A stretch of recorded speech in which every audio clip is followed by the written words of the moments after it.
Selanjutnya, kita akan masuk ke bagian latihan.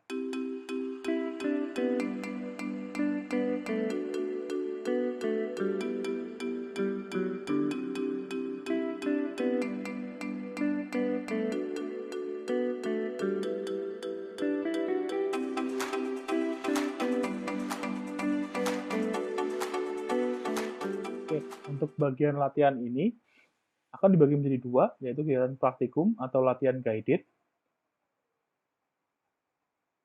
dan yang kedua adalah latihan mandiri.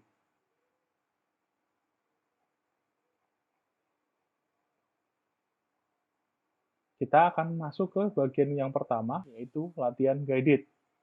Kasus 1, buatlah program yang dapat melakukan proses berikut.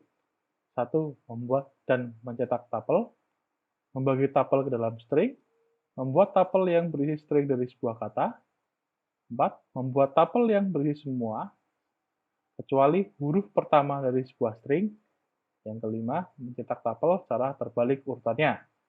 Contohnya, misalnya kita punya kota, Jakarta, Jogja, Surabaya, maka yang pertama Jakarta, Jogja, Surabaya. Ketika kita membaginya dalam string, Jakarta, Jogja, Surabaya. Lalu misalnya di sini kita akan membuat tapel yang berisi string dari sebuah kata. Misalnya kita punya kata belajar Python, ketika dibuat jadi string akan muncul seperti ini. Lalu selanjutnya, dengan string yang sama, kita akan menampilkan semua tapel kecuali huruf yang pertama dari sebuah string. Di sini huruf B-nya dihilangkan.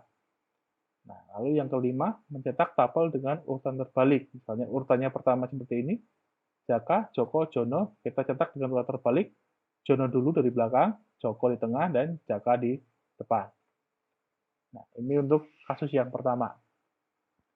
Kalau kita perhatikan, kasus pertama ini merupakan fungsi dasar dari tapel yang ada pada pemrograman Python. Nah, untuk lebih jelasnya, langsung kita perhatikan kode programnya. Di sini misalnya kita ingin membuat dan mencetak tapel Jakarta, Jogja, Surabaya. Kita cetak aja tapelnya, lalu kita cetak bagian per indeksnya. Indeks 0, ini, indeks 1 sini, indeks 2 sini. Lalu yang kedua, kita akan membagi tapel ke dalam string. Misalnya kita gunakan string yang sama seperti ini, lalu kita bagi-bagi jadi string 1, string 2, string 3 dalam kotak. Setelah semuanya terbagi, kita bisa mencetaknya satu persatu. Di sini contohnya string 1 kita cetak string 1, string 2 kita cetak string 2, string 3 kita cetak string 3. Nah, ini yang untuk yang kedua. Lalu yang ketiga, membuat tapel yang berisi string dari sebuah kata. Misalnya kita punya katanya, tadi belajar Python, kita buat tapelnya, lalu kita cetak. Hasilnya berupa tapel. Nah, di sini yang keempat, membuat tapel yang berisi semua, kecuali huruf pertama dari sebuah string. Kita bisa menggunakan direct string-nya, karena kecuali huruf pertama, berarti kita akan membuang huruf pertamanya. Misalnya di sini contohnya tapel, belajar Python, di sini kita akan buang huruf pertamanya, jadi satu ini huruf pertama tidak dicetak, titik 2 sampai seterusnya itu huruf yang dicetak, sesuai dengan panjang string yang kita punya. Ketika kita cetak, print tapel 1 sama dengan tapel 1, maka hasilnya akan seperti ini. Oke. Selanjutnya, di sini kita akan mencetak tapel secara terbalik. Misalnya kita punya name, Jaka, Joko, Jono, kita buat urutannya yang terbalik, lalu kita cetak hasilnya secara terbalik. Namanya ini, urutan terbaliknya ref name-nya. Oke, seperti itu. Kasus ini merupakan, bisa dibilang masih merupakan fungsi dasar, kita coba akan bermain-main. Untuk lebih jelasnya, kita akan masuk ke dalam programnya sebentar. Ini programnya, sekarang akan kita coba jalankan melalui terminal. Oke, di sini saya clear dulu saja biar jelas. Oke, dia menggunakan nama file latihan 1. Python 3 latihan 1.py. Oke, hasilnya sama seperti tadi yang kita harapkan. Jakarta, Jogja, Surabaya, Jakarta, Jogja, Surabaya, apelnya belajar, ini hilang satu, lalu ada yang sesuai dengan urutannya.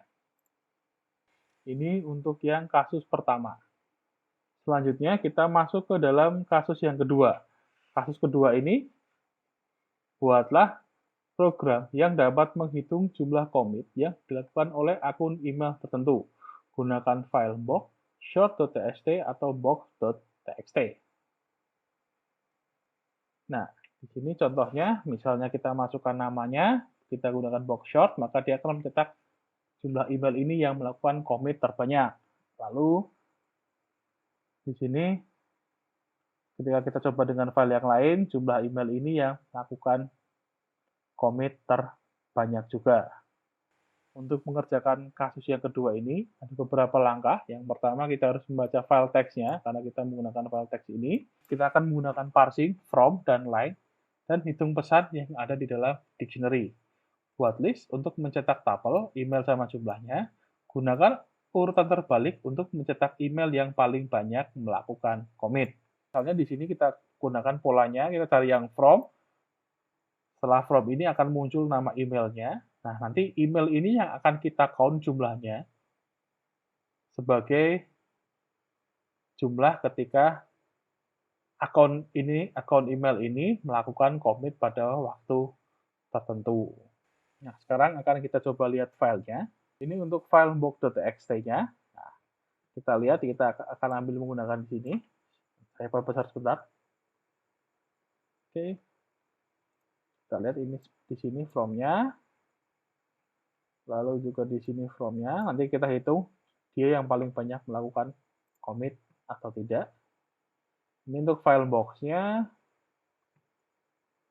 Sedangkan ini untuk file box.txt-nya. Hampir sama. Nah, ini kita dari from-nya.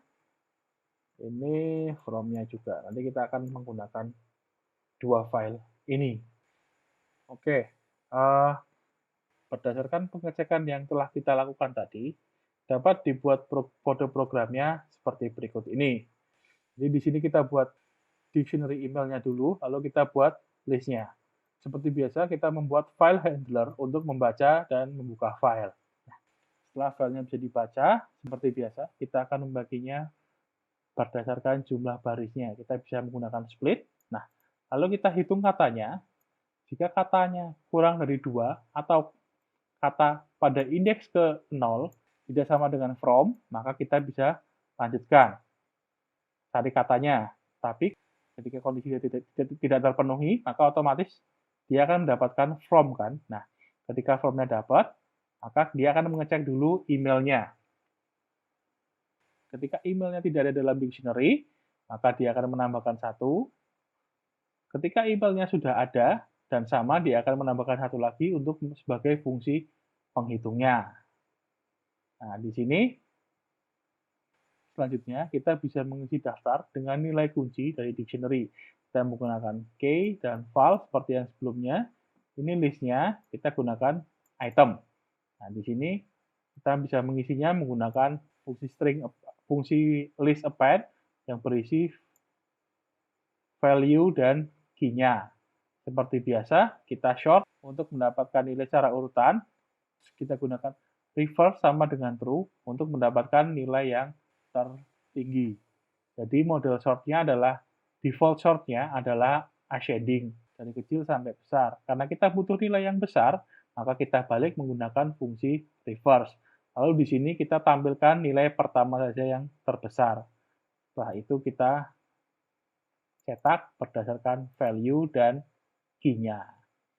Supaya lebih jelas, kita akan mencoba lihat programnya seperti apa ketika sudah di running.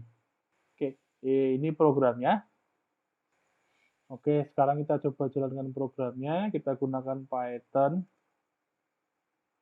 3 kasus2.py. Sekarang kita masukkan nama filenya, misalnya box.txt. Dia akan mendapatkan hasil zkian@umich.edu sebanyak 195 commit. Bagaimana dengan file satunya? Mari kita coba. Kita gunakan yang file box short.txt. Oke. Yang didapatkan filenya cuan@iupui.edu sebanyak 5 kali. Nah, bagaimana kalau kita mau menampilkan semua filenya? Kita bisa sedikit modifikasi pada program kita. Oke, kita lakukan sedikit modifikasi. Kita tampilkan dari indeks ke 0. Nah, lalu kita coba jalankan. Oke. Di sini kita kasih nama box.txt. Oke. Di sini menampilkan list-list email siapa saja yang telah melakukan commit dan berapa kali commitnya. Di sini paling banyak sama seperti tadi, zian@umich.edu sebanyak 195.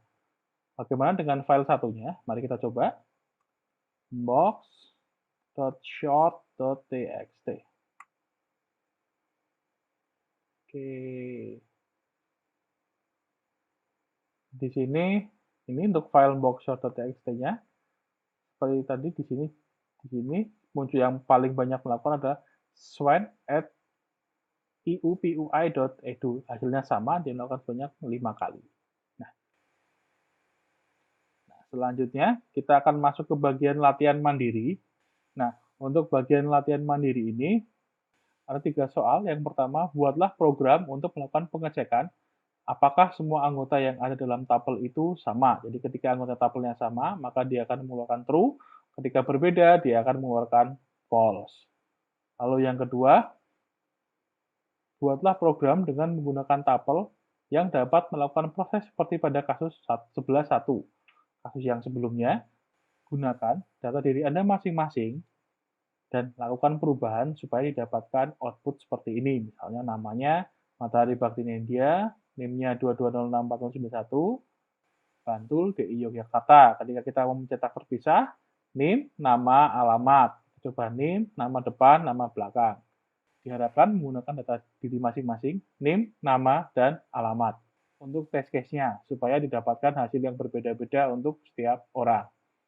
Selanjutnya, yang ketiga, buatlah program untuk menghitung distribusi jam dalam satu hari, di mana ada pesan yang diterima dari setiap email yang masuk.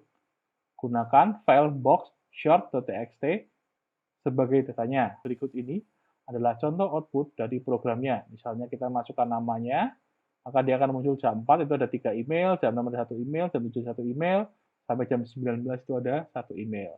Di sini teman-teman bisa menggunakan file box short.txt. Oke, ini untuk output soal yang ketiga, Python 3. Soal 3.py. Kita masukkan filenya misalnya box short.txt. Oke, ini hasilnya.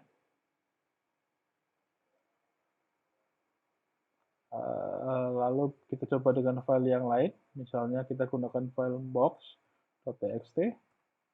Ini hasilnya lebih banyak karena timestamp-nya lebih lama. Oke, begitu.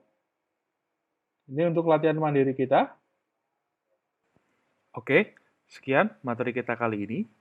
Jika ada pertanyaan, silakan gunakan forum yang sudah disediakan, atau bisa bertanya melalui kolom komentar yang ada di bawah ini. Kita akan ketemu lagi di materi berikutnya. Sekian, terima kasih.